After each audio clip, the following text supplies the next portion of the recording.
Interestingly, Lennon Miller has been mentioned again as a possible signing for the boys this January. We will cover this story in today's video, whilst of course going over all the latest Celtic news from the last 24 hours. But first, make sure you like this video and subscribe to the channel for more Celtic content.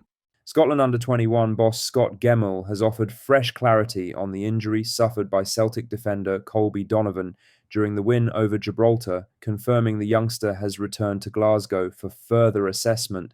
Donovan was stretchered off early in the second half after collapsing to the turf, prompting immediate concern from both sets of players and coaching staff. The early fear was that the injury could be serious, with the Celtic defender unable to put any weight on his foot.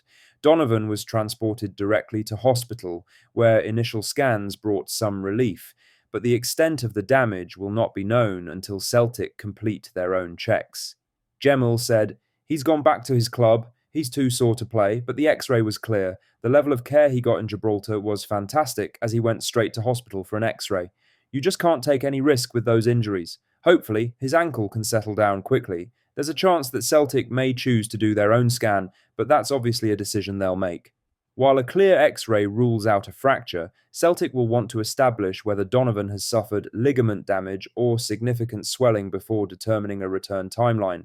The injury comes at a bad time for the 19-year-old, who had been pushing for more first-team involvement under the new coaching setup. His form for both club and country has been excellent, and he was beginning to look like one of Celtic's breakout players of the season. With several defensive injuries already on the books, Donovan's setback leaves Celtic sweating ahead of their upcoming fixtures, but Gemmell's words offer cautious optimism that the worst has been avoided. Now, for the main story, as Lennon Miller's move from Motherwell to Udinese was one of the most talked about Scottish transfers of the summer window, and the midfielder's father has now offered fresh insight into why the family backed such a bold step.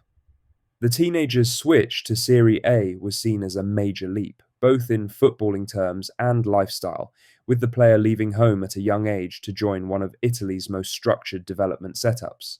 While the move has been challenging at times, particularly with game time limited so far, Miller's father insists the decision was made with long-term progress in mind. He acknowledged the toll it took on the family, but stressed that the Italian club's environment, professionalism, and development pathway made it the right choice. Rumours have continued to swirl around the midfielder's future, especially amid interest from Scotland and England, but his father believes Lennon has settled well and is fully invested in the process laid out for him in Italy. His comments underline the thinking behind the transfer and the belief that Udinese's structured approach will ultimately bring out the best in the young Scot. He said, "It'll never be settled. There's always rumours. If you're a good player and you're in the public eye, there's always going to be rumours. It's nice for him to have somewhere he's really settled into and is well liked. He enjoys the training, enjoys the players, enjoys the place itself, and for his development, going abroad is a totally different environment that he's got to buy into. He's done that so far, but it was hard for the family to deal with. You want the best for your child, so yes, it was hard losing him, but you want the best for him and to make sure he's doing well." That was the best thing, the move to Udinese, in my opinion, for his career moving forward. He is in a good place. He enjoys the training, the lifestyle, the food, the weather, everything about it. Udinese do football properly in terms of the way they organise. They've got the nutritionists, the gym work, the facilities. Everything about it will make him a better player. Yes, he's maybe not played as much as he probably thought he would, but there's a process in place to try and get them young players to where they need to get to. So he'll reap the benefits from that. And the more game time that he gets, the more he'll improve, and then he'll get into the starting 11 more. It was a brave decision, a very brave decision. He could have stayed. He had loads of interest in Scotland and England. It would have been probably easier, but to go to a foreign country, learn the language, experience a different kind of lifestyle, and hopefully progress his game to another level, that was the route he wanted to go down.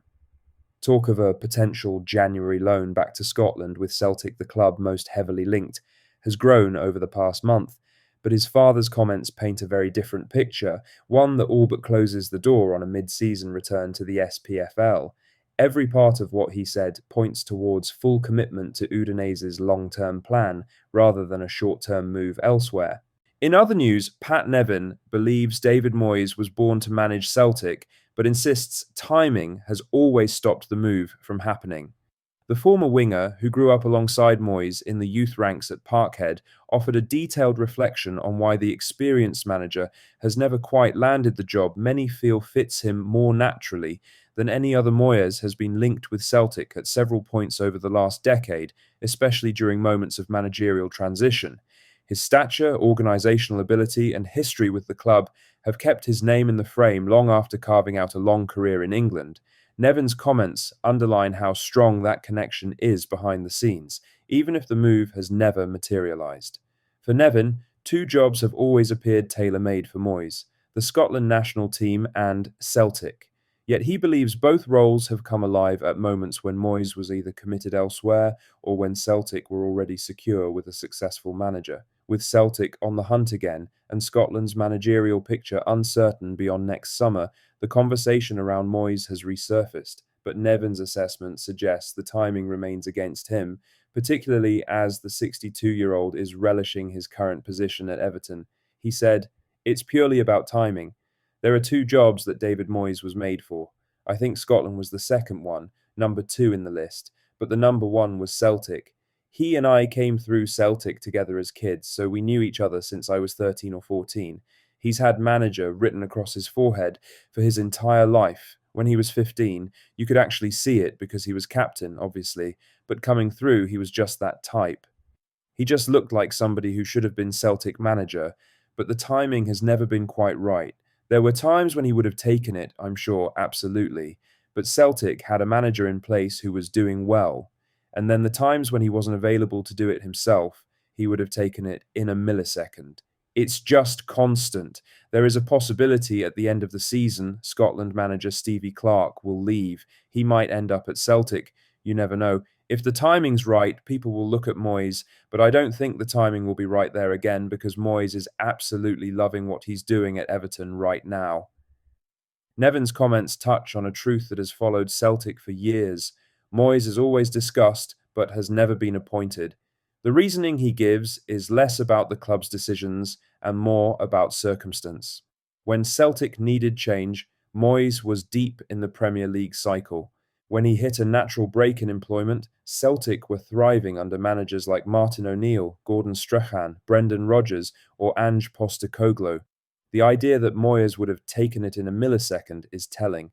It reflects that the manager himself has felt the pull of the club he grew up in, even while building a huge career elsewhere. Celtic will always be part of his story, and there remains a belief among those who played with him that he would bring authority, structure, and a strong identity to the club. What do you think of what we discussed in today's video? Let us know down in the comment section below. Make sure you've liked this video and subscribe to the channel for more Celtic content. Thank you, take care, goodbye.